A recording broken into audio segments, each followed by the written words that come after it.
"No man shall ever find my tomb." That's what, according to rumors, Cleopatra once said. Rumor has it really wasn't about the gender. She wanted no living soul to disturb her, and I think she meant that no human would ever discover the location of her grave. But, surprisingly, it was indeed a woman who was closer than anyone before to finally discovering the Queen's resting place.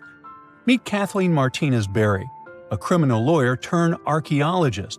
She got so intrigued with Cleopatra's story that she packed her bags and went to Egypt with no official support and even no permission from the authorities. All she had was pure determination to find the Queen's tomb. Now, you could say Kathleen had always been ahead of the game. She skipped grades in school, mastered piano, chess, swimming, and martial arts, and grew up listening to top intellectuals debating in her home. And she even got her law degree at just 19, and archaeology was her side passion. She had never actually been to Egypt, never dug up a single artifact. But her fascination with Cleopatra went all the way back to an argument with her father in 1990. That day, she walked into his library looking for a copy of Antony and Cleopatra by Shakespeare. Her dad, Fausto Martinez, a professor and legal expert, casually called Cleopatra a seductress. Kathleen wasn't having it. She fired back, arguing that history had been totally unfair to Cleopatra. The Romans, she said, wanted to destroy her reputation, and for centuries, people had just believed their version of the story. The debate went on for hours, and in the end, her father admitted maybe he had judged Cleopatra too harshly. That conversation changed everything for Kathleen.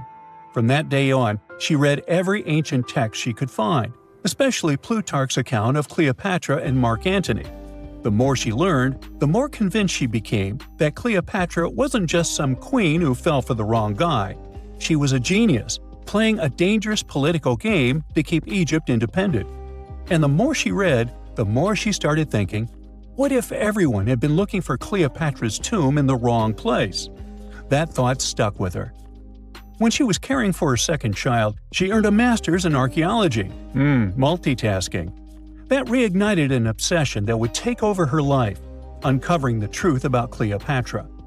Even though most experts believe that Cleopatra's tomb, along with the final resting place of 13 other Ptolemaic rulers, lies somewhere beneath modern-day Alexandria, Dr. Martinez has a different idea. She believes Cleopatra was buried at Taposiris Magna, an ancient temple dedicated to Osiris, the Egyptian deity of the afterlife. But she still needed an ancient foundation plate. These plates, about the size of a smartphone, were placed beneath important temple structures and often contained inscriptions explaining when and why the temple was built. If she could find a plate that confirmed the temple was dedicated to Isis, Cleopatra's patron deity, she'd have solid proof that this was the right place to look. Nothing could deter Martinez. She excavated the entire temple site, digging deeper than anyone before her. Her team found coins with Cleopatra's name and face stamped on them. It meant Cleopatra had a direct connection to this site. Then, they uncovered something even more interesting: a tunnel used to bring water to people, leading straight from the temple into the Mediterranean Sea. So, if parts of the temple had already sunken into the water, could Cleopatra's tomb be down there too? Martinez needed proof to convince Egyptian authorities to let her search underwater.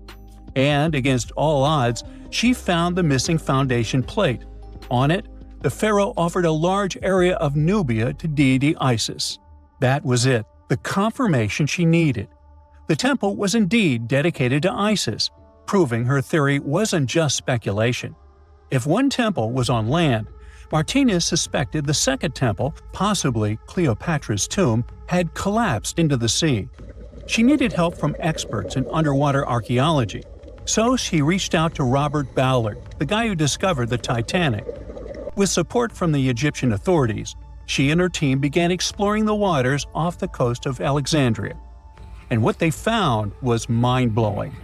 Underwater, they discovered massive stone structures, some standing 6 to 10 feet tall, right where the coastline would have been thousands of years ago. They also found basalt blocks, the same material used in the statues from the first temple. That meant one thing: those weren't just random rocks. They were the remains of a lost city, buried beneath the sea for centuries. Now, we can only wait and see whether Martinez and her team will be able to unravel one of the greatest mysteries of the past left by the outstanding woman that was Cleopatra. Here's some backstory. After her father, Ptolemy VII, passed away, Egypt's throne went to both Ptolemy VIII and Cleopatra, or so it seemed. Cleopatra, just 18 at the time, allegedly married her 10-year-old brother. Yeah, ancient royalty had some different customs, though there's no solid proof of that. But sibling love didn't last long. Young Ptolemy decided he wanted all the power for himself and tried to push Cleopatra out. Forced to flee the country, she didn't just sit around feeling sorry for herself. She raised an army, ready to march back and take what was hers. That's how, at 21, she was already in the Sinai Desert, leading an army and planning her return to the throne.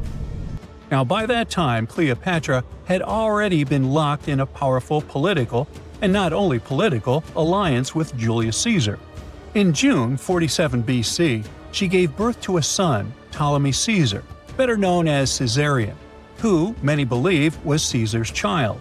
But that didn't stop her from playing by Egyptian royal rules. And her husband number 2, her other brother, Ptolemy XIV. Yep, despite her ongoing affair with Caesar, Cleopatra married yet another sibling, because, in her world, keeping the throne in the family was the name of the game. Now, marriage aside, Cleopatra's bond with Caesar stayed strong. She even traveled to Rome with Ptolemy XIV for a state visit. But instead of playing the role of a dutiful queen, she stayed in Caesar's private villa by the Tiber River. But after Julius Caesar lost his life in 44 BCE on the Ides of March, Cleopatra's political standing became shaky. To make matters worse, her brother-husband Ptolemy XIV passed away soon after, and some suspect Cleopatra had a hand in it, leaving her as the sole ruler of Egypt. Meanwhile, back in Rome, Mark Antony was rising to power as Caesar's presumed successor. Wanting to size up the Queen of Egypt, he summoned Cleopatra, and she did not disappoint. Sailing into town on a lavish barge, dressed as a deity, Cleopatra made quite an entrance. Antony was instantly mesmerized, so much so that he left his third wife back in Rome and followed Cleopatra to Alexandria, where their relationship turned into a full-blown royal affair. The two had 3 children together. Together, they waged war against Caesar's adopted son, Octavian, in a battle for control of the Roman Empire. The last time the queen was seen, she was in her mausoleum, dressed in full royal splendor, diadem on her head, lying on what Plutarch called a golden couch. When Antony and Cleopatra lost at Actium, Octavian's forces marched into Alexandria. Cleopatra apparently knew the end was near, so she locked herself inside her mausoleum, surrounded by gold, silver, pearls, and priceless art. Those were the treasures she threatened to burn rather than let the Romans take them. Antony, meanwhile, wasn't going to let the Romans capture him alive. He wounded himself with his own sword, but before he passed away, he was carried to Cleopatra's side. She held him as he took his last breath in her arms. A little over a week later, Cleopatra made her own choice. Rather than face humiliation as Octavia's prisoner, she ended her life. Legend says it was the bite of a deadly asp, though history isn't quite clear on that. At the time, Cleopatra was only 39. Sounds like a rather full life to me. The ancient city of Taposiris Magna is hidden on the northern coast of Egypt. These days it has very little of its former glory, but what lies beneath it may hold the secret to uncovering a famous mystery, that of Cleopatra, the most memorable Egyptian queen in history. The recently discovered tunnel is also known as a geometric miracle for its time. Excavations have uncovered a 43-foot-long structure below the ground, which is partially submerged in water. Its shape and construction technique are similar to that of the Eupalinos tunnel, another amazing ancient discovery. This one is located in Greece and was built by excavating simultaneously from 2 points, aiming to have them meet in the middle. The use of math and geometry to make this construction was astonishingly precise for those days, more so since it was built near a mountain. Archaeologists that have been working on the Taposiris Magna site since 2004 believe this tunnel may lead to the lost tomb of Cleopatra. The clues they found so far seem to back up this theory. For starters, the city and its temple were built by one of Cleopatra's ancestors, Ptolemy II. All the architecture seems to indicate it was dedicated to the ancient spirit Osiris and his queen Isis. Throughout her reign, Cleopatra did try to associate herself with Isis, so it may be no surprise she chose this location as her final resting place. Scientists have yet to pinpoint Cleopatra's tomb, but research continues with the help of modern technology.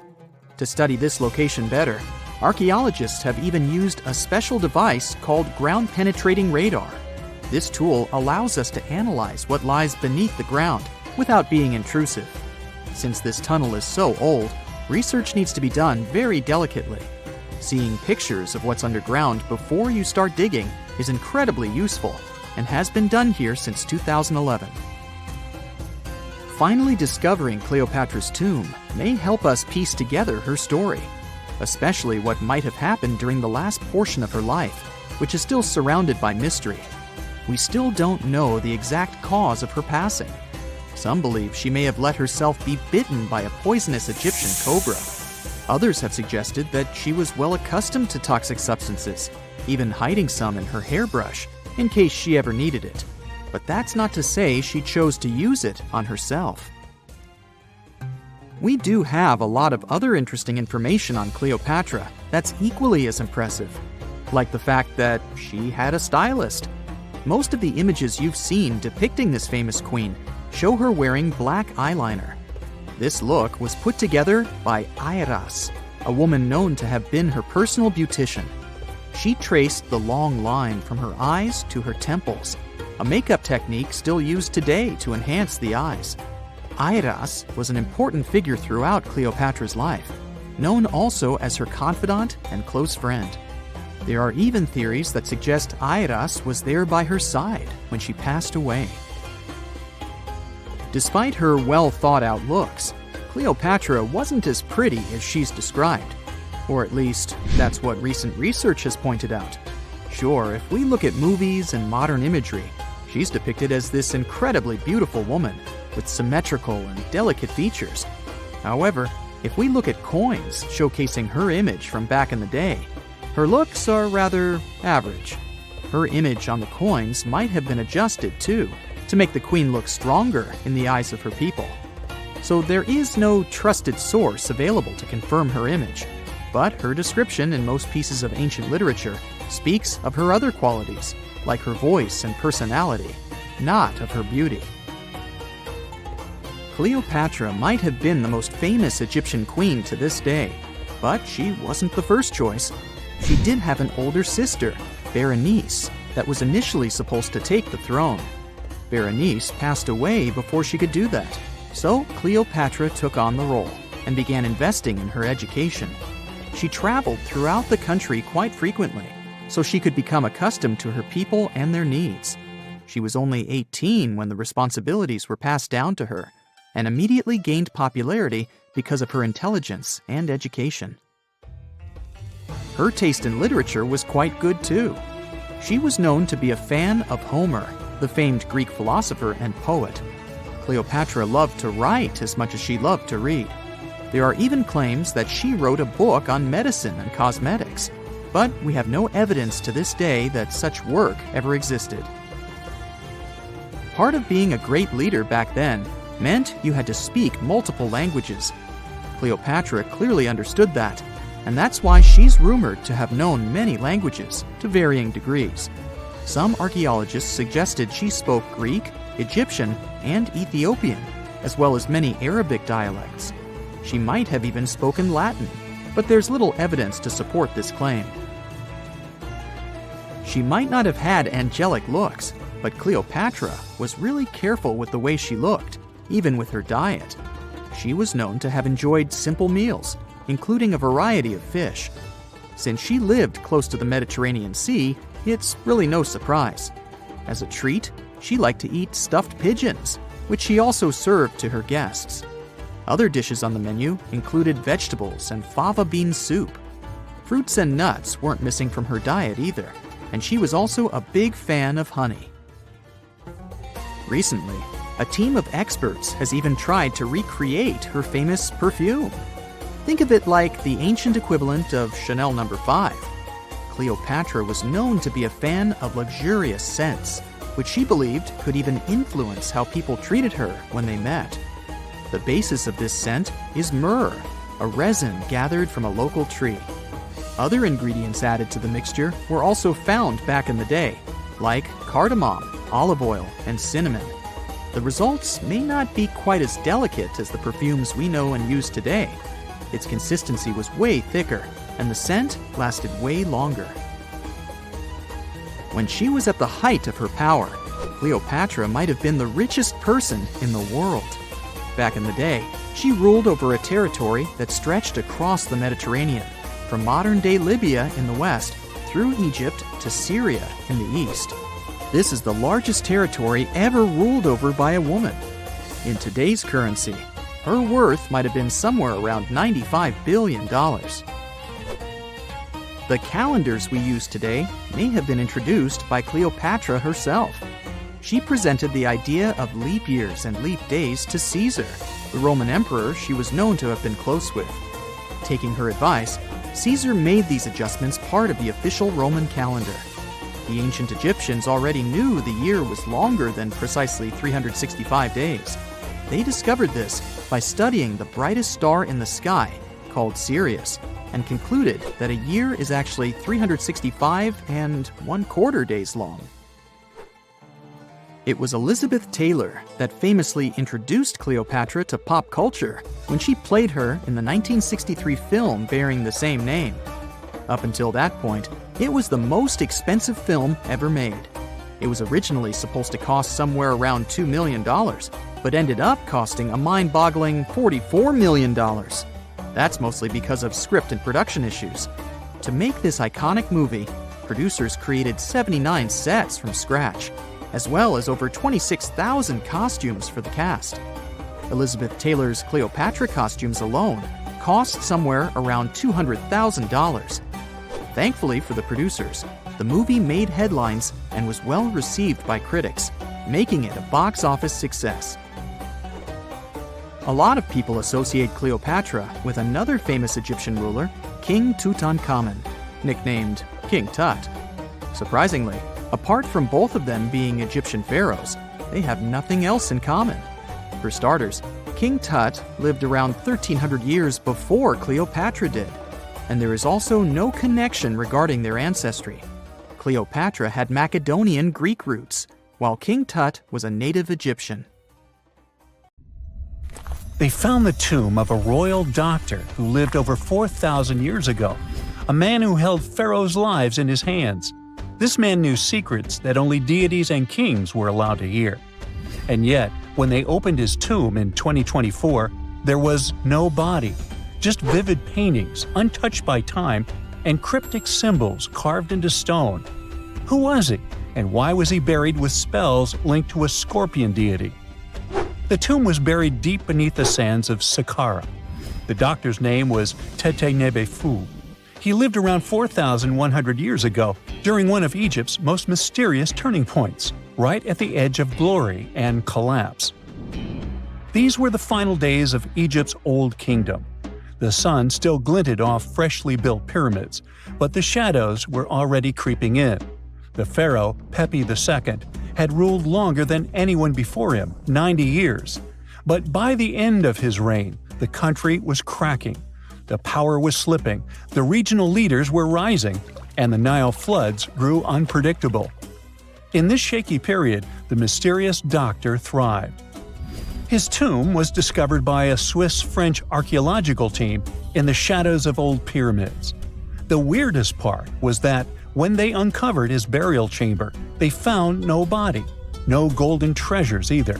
Unfortunately, the tomb had been robbed long ago. But what remained was something even more fascinating: the words and images left on the walls.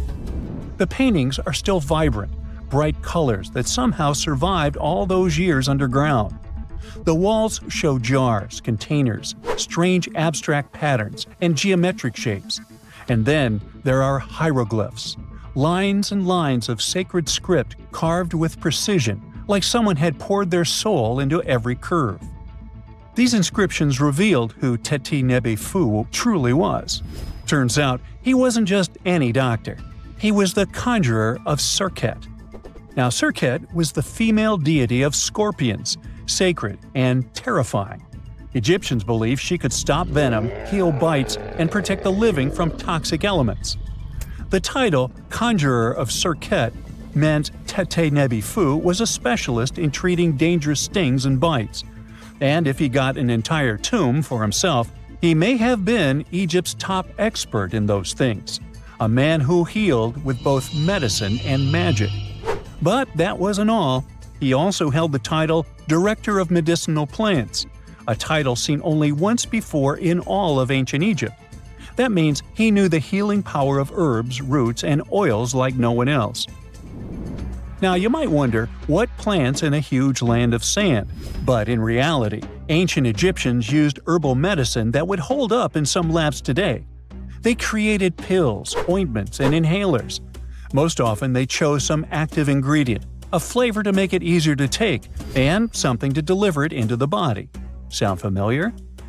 And yeah, they didn't have many traditional plants, so some of these ingredients were bizarre by our standards, like using crocodile dung and acacia mixed with honey. They even had formulas for anti-wrinkle creams. And apparently, our mysterious healer was also chief dentist. This title is almost never seen in ancient records. Evidence of Egyptian dentists is incredibly rare. Turns out, our ancient genius didn't just fight stings and study plants. He was also trusted with teeth and jaws, which were actually a huge problem in ancient Egypt.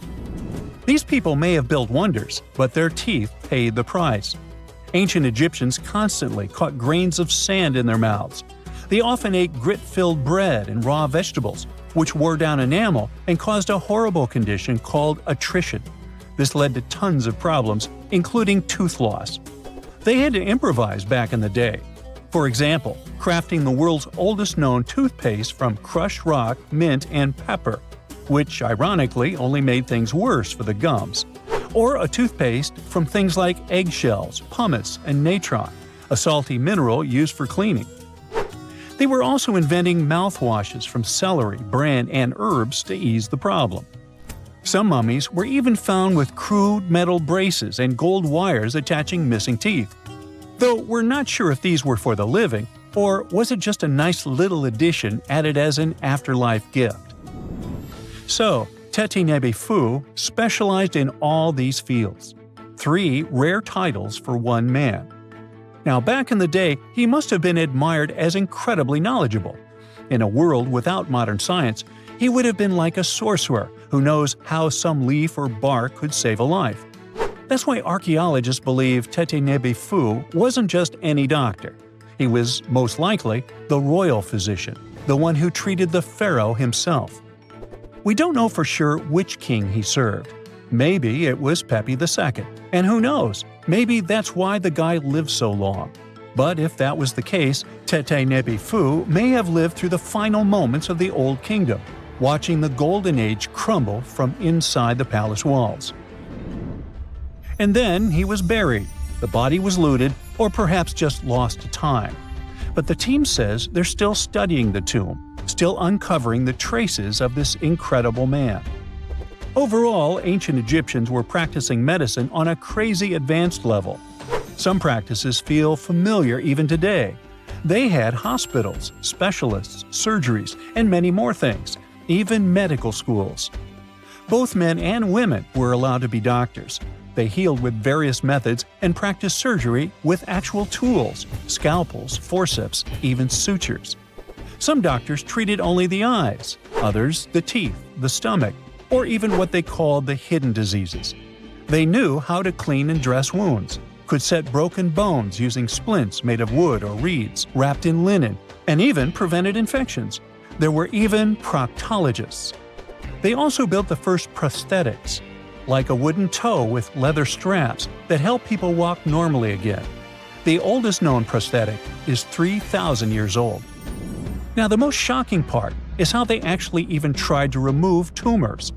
A recent study looked at a 4,000 years old skull. It belonged to a man in his 30s. There were signs of past tumors, and around 3 of them, there were marks, surgical cuts made with a metal tool. That suggests someone attempted to remove or study them, maybe treatment, maybe an autopsy. There was another skull of a woman over 50 years old. It also showed similar signs, but with healed fractures from an earlier injury, which is amazing because her treatment might have actually been successful. Being a healer in this society meant something powerful. It meant being a priest, a scientist, and a magician all at once. To ancient Egyptians, medicine was a necessary art, and they treated it with as much reverence as they did their deities. That's because they believed that sickness could be both physical and spiritual. So a doctor could recite a spell while applying a salve, and a lot of their treatments worked. The reputation of doctors in ancient Egypt was so strong that leaders from other parts of the ancient world, like Persia, actually sought them out. Even Homer, the Greek poet, once said the Egyptians were the most skilled healers of all. Of course, their understanding of the human body wasn't perfect. For example, they thought the heart controlled thought and emotion. They also didn't know what the brain really did. But their approach, observe symptoms, diagnose, and treat, well, that's modern medicine. Sure, they prayed over the wound, but they also healed it, didn't they? Their most famous physician was Imhotep. That guy was a true polymath, an architect, priest, and a healer who became so revered he was later worshipped as a deity of medicine.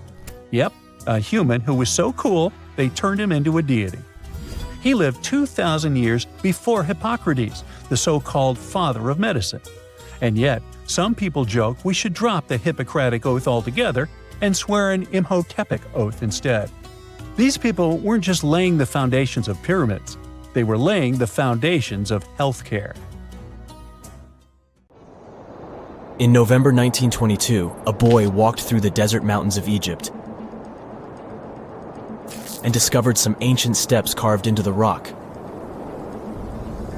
Subsequently, this find became one of the world's largest and most significant archaeological discoveries. This step was part of Tutankhamun's untouched tomb. Archaeologists found about 5,000 ancient objects, including jewelry, fabrics, painted vases, and funeral masks. You've probably seen one of them. It has become one of the most recognizable attributes of ancient Egypt. More than 100 years have passed since then, and now humanity has finally become close to another large-scale discovery, the tomb of Cleopatra. This queen was the last active ruler of the Ptolemaic Kingdom of Egypt, who sat on the throne from 51 to 30 BCE.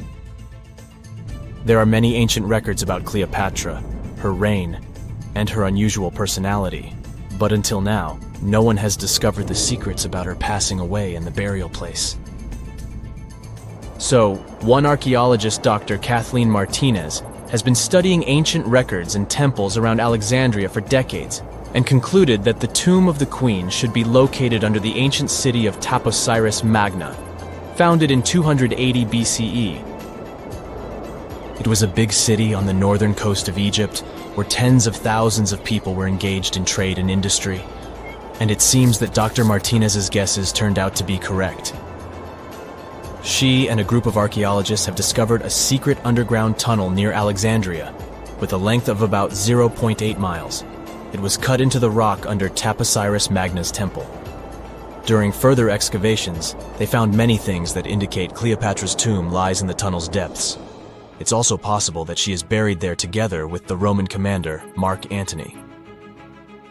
According to ancient records, Cleopatra and Mark Antony loved each other and together opposed the Roman Senate, which declared Antony a traitor.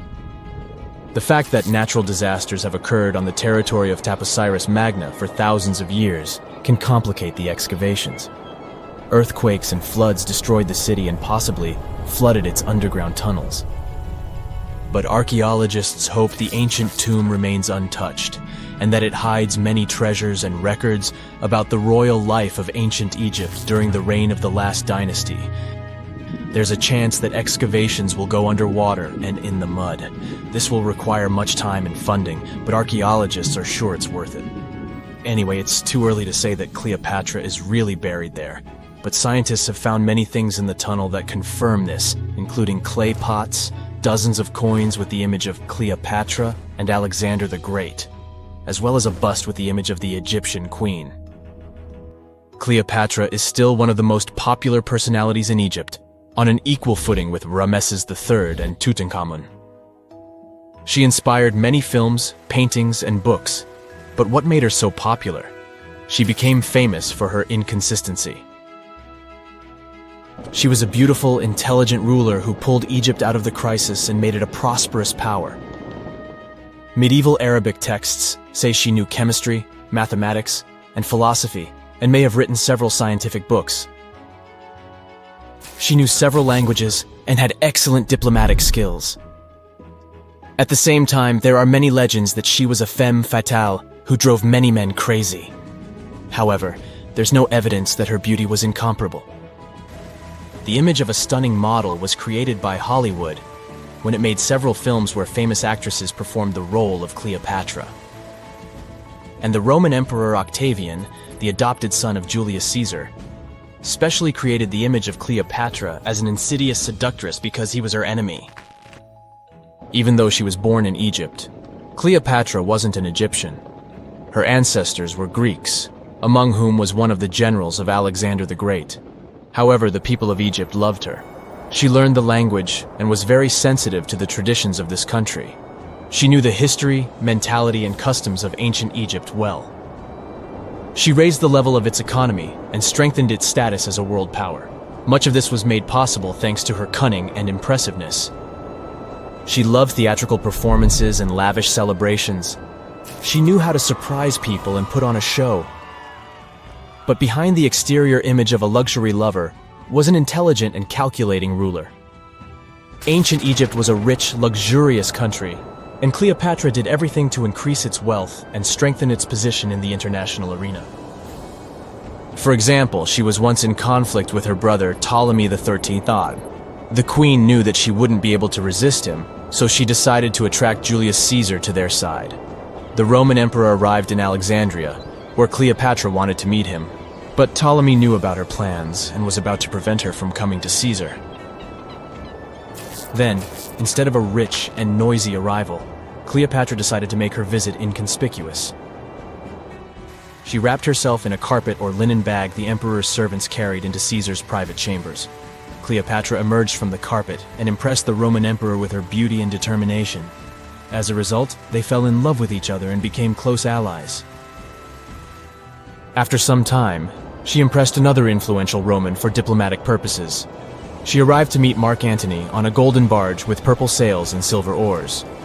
Cleopatra was dressed in the image of Aphrodite and sat under a magnificent canopy. Her servants dressed like cupids and were blowing her fan and burning incense. But Cleopatra created such a show for a reason. She knew that Antony revered Greek mythology and considered himself the embodiment of Dionysus.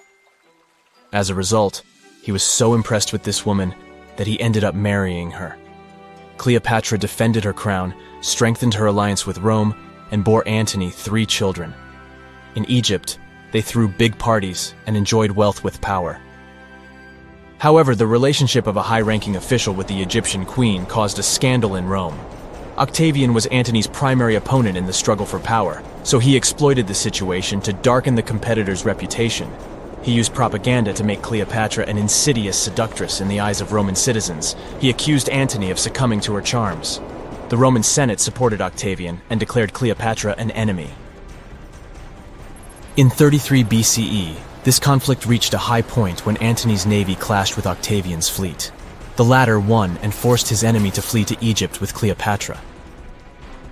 According to some records, they took refuge near Alexandria. Pursued by the Romans, they hid in one of Cleopatra's palaces and met their end. Some legends say that Cleopatra was an expert in poisons. She provoked a venomous snake, a viper or an Egyptian cobra, to bite her. Also, according to another legend, she pricked herself with a poisonous needle. There's a theory that Cleopatra always carried an ampule with poison inside her hairbrush.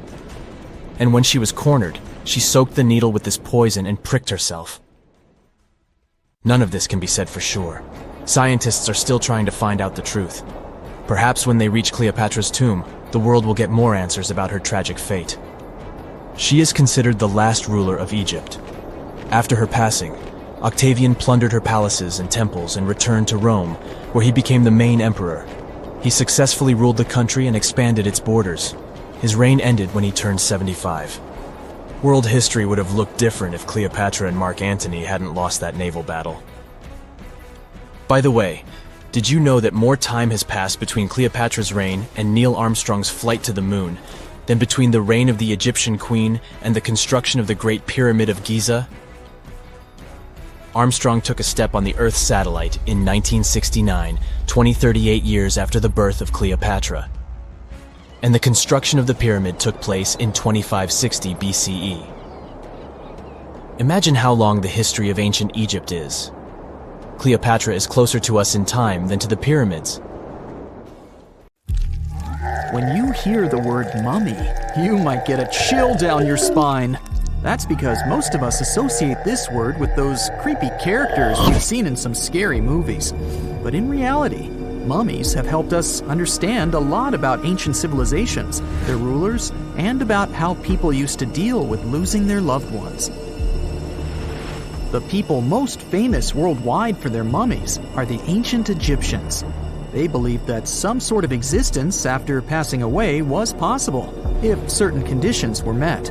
That's why they insisted on preserving the human body through the process of mummification and placing the mummy in a furnished tomb, kind of like giving it a fully functioning apartment of its own. Why did they believe in this?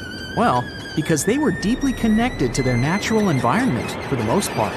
They saw the natural cycles around them, like how the sun rose every day, followed by the moon, or how new life was always sprouting from plants, even after they had wilted away. They also believed that the powerful spirit Osiris, who represented the cycle of passing away and resurrection, played a role in this process. To prepare for the afterlife, the ancient Egyptians followed certain rituals, like mummification, which involved using materials like honey, resins, and incense to preserve the body. There's no other mummy more popular than that of King Tut. He was a young pharaoh who ruled over 3,000 years ago in Egypt. The problem with discovering ancient royal tombs is that most of such burial sites were previously robbed. People knew ancient rulers had been left with many valuable belongings, so those locations became vulnerable to thieves. When King Tut's tomb was opened in 1922, people were excited because it had not been robbed, like many other previously discovered royal tombs. That's how well hidden it was. Inside, his mummy was encapsulated in a total of 3 coffins, including one made of gold. The objects found in his tomb showed us what ancient Egypt was like, and studying his mummy also helped us learn about the culture and practices popular at the time when he passed away. We also learned about his family by looking at his DNA. Scientists were able to discover that he had had a disease called malaria and a problem with his foot that might have made it hard for him to walk. Ramses II was another pharaoh in Egypt who ruled for 68 years, which was quite a lot back in the day. He was known for his expansion campaigns and building projects. Many objects from his time as a ruler still exist today, including a large statue of him. Ramses II was about 6 feet tall and lived to be about 90 years old. After looking at his mummy, scientists concluded that he may have had a medical condition that affected his spine. Now, remember those thieves I mentioned before? They are probably the reason why Ramses II ended up in a plain coffin in a secret collection of royal mummies at Deir al-Bahari, which was rediscovered in 1881. Thankfully, archaeologists were able to identify him because his journeys had been recorded on his wrappings. The process was really tedious too. In fact, in ancient Egypt, the mummification process could take a staggering 70 days to complete. A special person would say a very specific speech while delicately handling the body and drying it out using a type of salt called natron. They also used linen and resin to make the body look more lifelike and to wrap it in cloth. The tomb was equally as important for ancient Egyptians. The walls of King Tut's tomb, for example, were adorned with intricate artwork that depicted his journey to the afterlife, from his burial procession to his passage through the underworld. The ancient Egyptians believed that everyone made this journey after passing away, and they filled their tombs with items and paintings to help the person in their spiritual travels. Additionally, the walls of the tomb were decorated with spells from a special book, which contained a collection of poems that the Egyptians believed would help people reach the afterlife. And speaking of how important this journey was, people also placed food in these ancient tombs. In King Tut's tomb, archaeologists discovered 36 jars of vintage beverages and 8 baskets of fruit, which were believed to be left there to help him in his journey to the afterlife. The Egyptians believed that traveling to the afterlife took a really long time, so they left a lot of supplies, such as food and water, to sustain their loved ones. Pharaohs also generally had numerous luxurious garments and beautiful jewelry in their tombs to ensure that they would have a fashionable journey.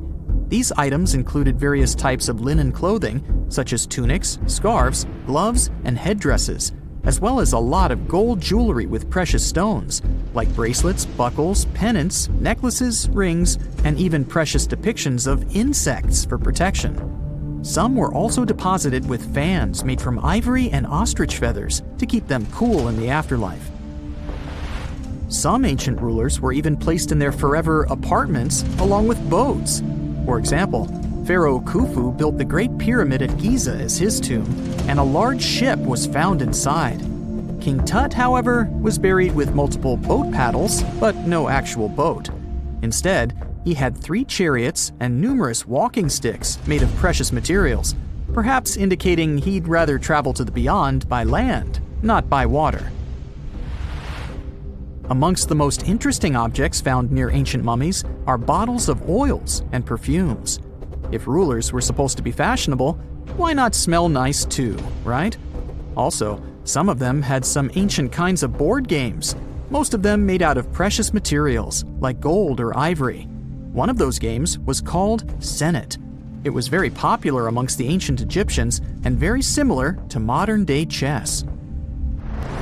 The ancient Egyptians may have the most famous mummies out there, but they weren't the first to invent the procedure. In fact, it all started in South America with an ancient civilization named the Chinchorro. As far as we know today, these people were the first to mummify their loved ones that had passed away. They did it somewhere around 2,000 years before the Egyptians started their own rituals. Sure, we can tell a lot about ancient rulers by studying these mummies, but until recently, we had no idea what they really looked like during their lifetime. Not so long ago, though, some very special mummy paintings were found by archaeologists studying ancient Egyptian objects. These mummy portraits are highly detailed paintings of individuals that were made while they were still alive. Such paintings were often painted on wood, as opposed to the classical portraits we all know about, which are painted on canvas. They are known for their realism and beauty, and have even been used by researchers to diagnose diseases by comparing them to the corresponding mummies. Some of these portraits also include depictions of jewelry, which was later found on the mummies. The recent discovery of these mummy portraits in Central Egypt is significant, as it marks the first time in over a century that such paintings have been found. Mummies appeared all around the world naturally, too. Mummification can occur without people intervening because of natural conditions, like extremely cold or hot environments, places with a lack of oxygen, or accidental exposure to chemicals that preserve the body. These conditions don't allow bacteria to grow, resulting in the body remaining more or less intact. Famous Oetzi was one of these mummies. We know today he was a man who lived around 5,000 years ago in Europe. But upon his discovery in the Alps in 1991, Austrian authorities initially believed that he was a modern mountaineer because of how well preserved the body was. However, after the Iceman was removed from the glacier, it was determined that he was actually from the Copper Age. Egyptian archaeologists made an extraordinary discovery near Cairo just recently. Drumroll, please. The most ancient and most complete mummy yet discovered in the country. Yes, they were keeping it under wraps. The 4,300-year-old mummy was found in a group of tombs close to the step pyramid of Djoser, dating back to the Egyptian Old Kingdom. It was covered in layers of gold. The team also found several other tombs, including one belonging to an ancient Egyptian official and another belonging to a secret keeper who had the power to perform special ceremonies. Another interesting tomb was that of a writer, which featured the largest statues ever found in the area. This vast burial site is also home to more than a dozen pyramids and resting grounds. Probably one of the most famous mummies in the world is that of Hatshepsut. She ruled Egypt like a boss for around 20 years, building all sorts of impressive buildings and creating new trade routes. But when archaeologist Howard Carter found her tomb in the Valley of the Kings, her sarcophagus was empty. However, Carter did find 2 coffins in another tomb, one of which belonged to Hatshepsut's wet nurse and the other to an unknown woman. In 2006, a team of specialists decided to investigate whether that mysterious lady was the queen herself. They found a molar tooth in a wooden box with Hatshepsut's name on it, and when they compared it to a gap in the mummy's mouth, it was a perfect match. Ramses II was a pretty impressive ruler, but it was his mummy that eventually made history. Now, we don't hear too much about his daddy. Okay, I'll stop. Ramses is considered to be the most powerful pharaoh in all of Egypt, as he reigned for a whopping 6 decades. He also lived to be over 90 years old. Now that's pretty amazing, considering the time he lived in. Ramses II supposedly had over 100 offspring too. Talk about a big family. When he passed away, his body was originally buried in the Valley of the Kings, but some sneaky guys tried to rob his tomb of all his treasures.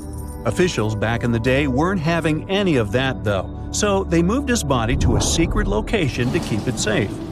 Fast forward to the 1800s, and Ramses II's mummy was discovered along with a bunch of other rulers and important officials.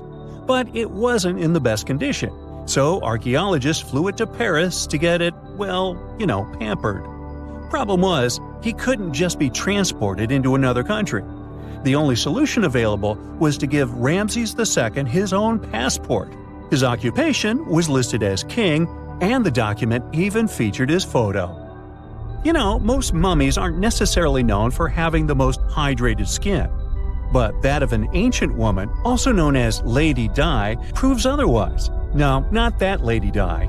This wealthy lady from ancient times was discovered in an ornate tomb in 1971, and she looked fabulous, if we can say so about a mummy.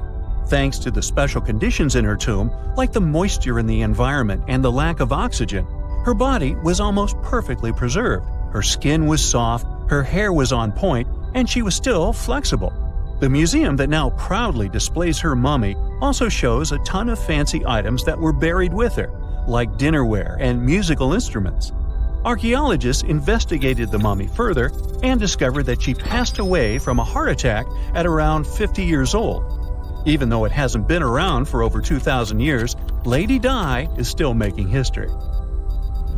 The mummy of Oetzi the Iceman was discovered in the Alps in 1991. Austrian authorities initially thought he was a modern mountaineer because he was so well preserved. Turns out, he was actually from the Copper Age. He was found in a mountain pass over 10,000 feet above sea level. Through studying his mummy, we've learned so much about life in Copper Age Europe. For example, we know that he was a native of Central Europe and enjoyed eating meat. He also suffered from arthritis, narrowing arteries, and intestinal problems. But he likely used acupuncture and medicinal herbs to treat these conditions. And apparently, he was pretty handy with tools. He sharpened them just days before his untimely demise. Who knows if he was expecting trouble or just getting ready for some routine work. Now, King Tut and his story is most likely the one that made all mummies famous. This pharaoh passed away at the young age of 19, more than 3,000 years ago, but his mummy is still one of the most well-known in the world. When his tomb was opened in 1922, people went wild because it was still intact, unlike many other royal tombs. It had some seriously blinged-out coffins, including one made of solid gold. Not only did Tut's tomb give us a glimpse into ancient Egyptian history, but his mummy also taught us a lot about the time he lived in. DNA analysis helped identify his parents and revealed that the pharaoh had a rare bone disorder that might have made walking a bit tough. Now, Ginger is most likely one of the coolest mummies you'll ever hear about. He's like a time traveler from 5,000 years ago who's still looking fly with his golden hair and perfectly preserved nails. Ginger was discovered in Egypt and is believed to be the earliest known mummified body. Before people even knew about mummification, they used to place bodies in shallow graves in the hot, dry sand. And since the sand absorbed all the water, bacteria couldn't reproduce and the body was preserved naturally. Now, scientists are not sure if Ginger's preservation was intentional or not, but since he was buried with some pottery vessels, it's likely that whoever buried him knew some serious preservation techniques. If you want to meet Ginger in person, he's currently chilling at the British Museum. One Dutch art collector bought a statue from Asia and ended up finding a weird discovery. The statue contained a mummy hidden inside. Unfortunately, the body was too fragile to move, so they had to leave it there. The coolest part is that this mummy is over 1,000 years old and was on display for 200 years before being encased in the statue.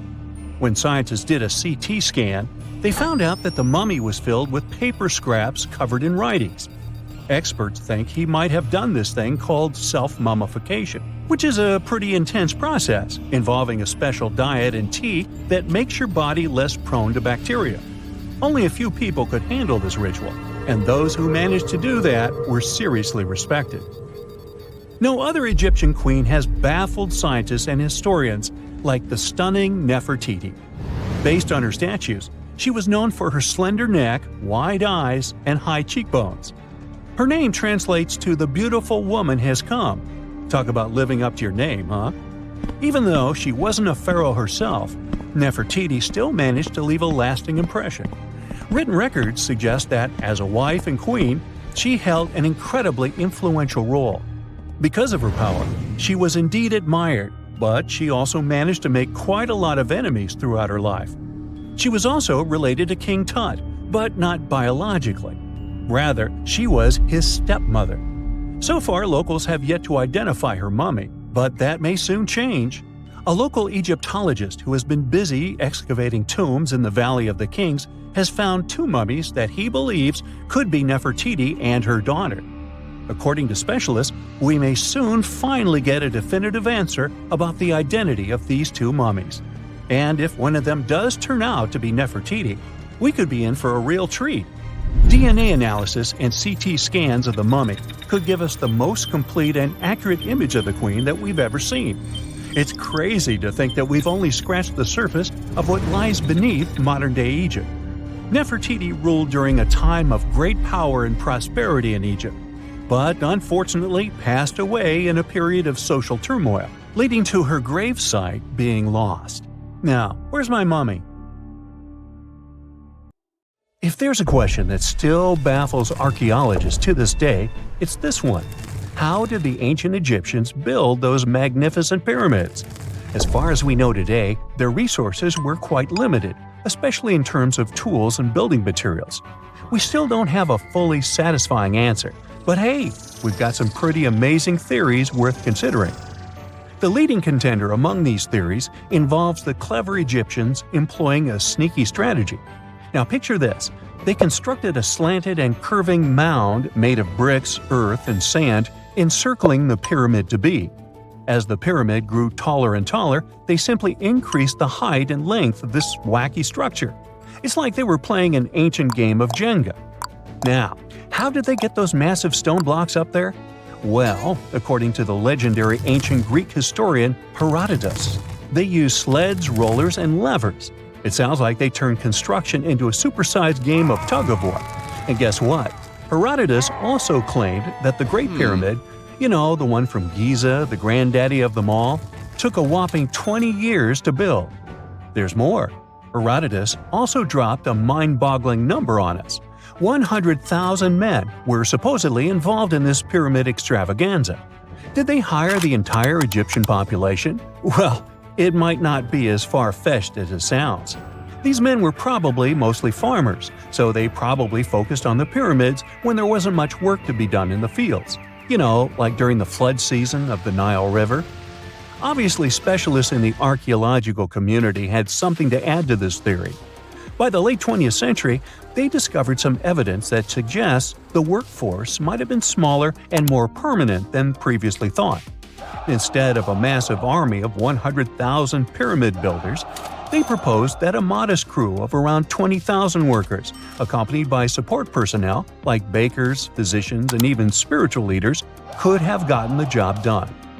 There was also this theory that claimed that the pyramids were actually built from the top downward. It suggested that these colossal structures were nothing more than isolated hills used as quarries. The stones were supposedly drawn from these hills, and over time, competing engineers took charge and transformed them into the iconic pyramids we know today. Now, before you dismiss this theory as a wild fantasy, some folks thought it wasn't completely crazy. After all, there are instances where isolated hills exist, so maybe this theory had a tiny glimmer of truth. Whether it involved ramp building or ingenious work schedules, one thing is clear. Those pyramids have definitely left their mark on history and on our imaginations. Now, speaking of ancient Egyptian mysteries, there's this gigantic unfinished obelisk sitting in ancient Egypt, and scientists are trying to figure out how it was shaped. Now, some people suggest that our industrious ancestors used handheld pounders to get the job done. One expert has a different take on the matter, though. He argues that if we take a closer look at the pattern left behind by the shaping tool, we'll notice something peculiar.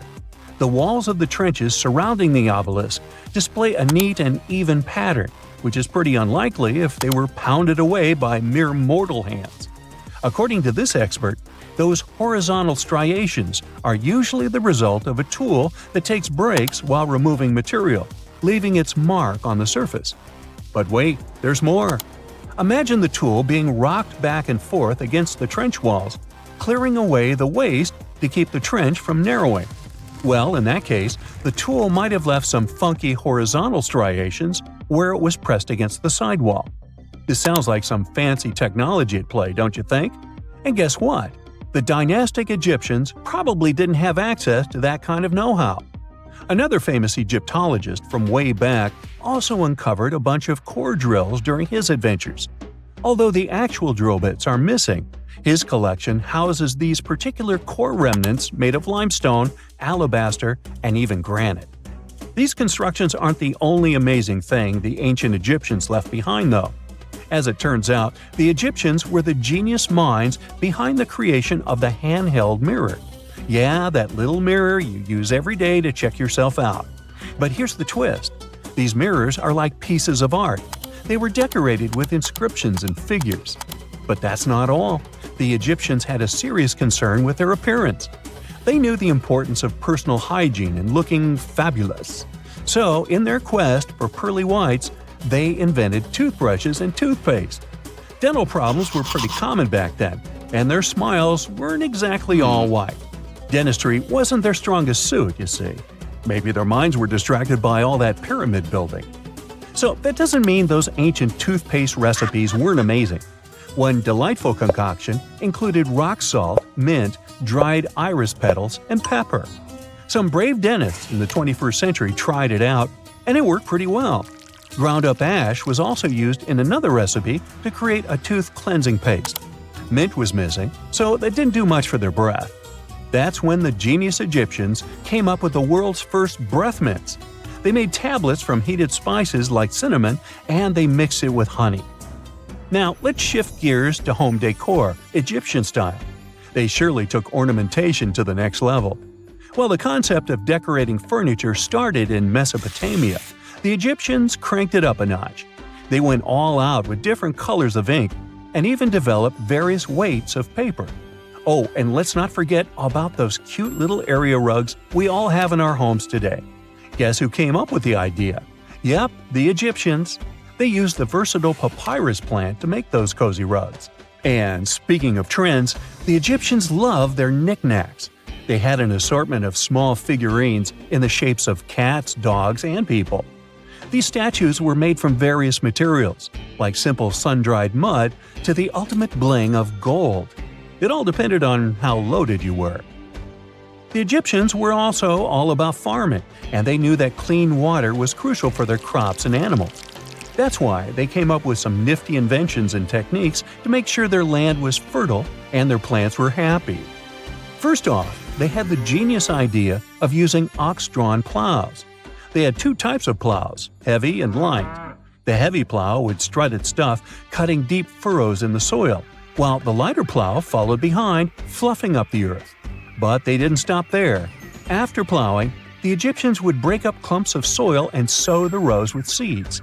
To give those seeds a good old squish into the furrows, they'd march their livestock across the field, effectively closing up the furrows. But hey, all that hard work would be pointless if their seeds were as dry as the Sahara. That's where irrigation comes into play. The Egyptians were so good at it that other cultures, like the Greeks and Romans, couldn't help but copy their techniques. Now let's switch gears and talk about the marvelous architecture of ancient Egypt. These folks weren't just skilled farmers, they were also architectural maestros. They built these fancy canals to carry water to farms and villages, and boy, did they know how to make those canals look pretty. Just imagine strolling along a canal lined with ornate structures. The pharaoh Ramses the Great was quite the overachiever when it came to construction. One of his mind-blowing creations was the construction located at Abu Simbel. This building was designed so that twice a year, the sun would shine directly into it and illuminate the statues of Ramesses. And let's not forget about the corbelled arch. Without this architectural gem, we'd be missing out on some mind-boggling structures like the Great Pyramid. The Egyptians knew how to make things stand tall and proud, thanks to their engineering and construction wizardry. They built grand halls and inner sanctums that make your jaw drop. And some of these temples doubled as astronomical observatories.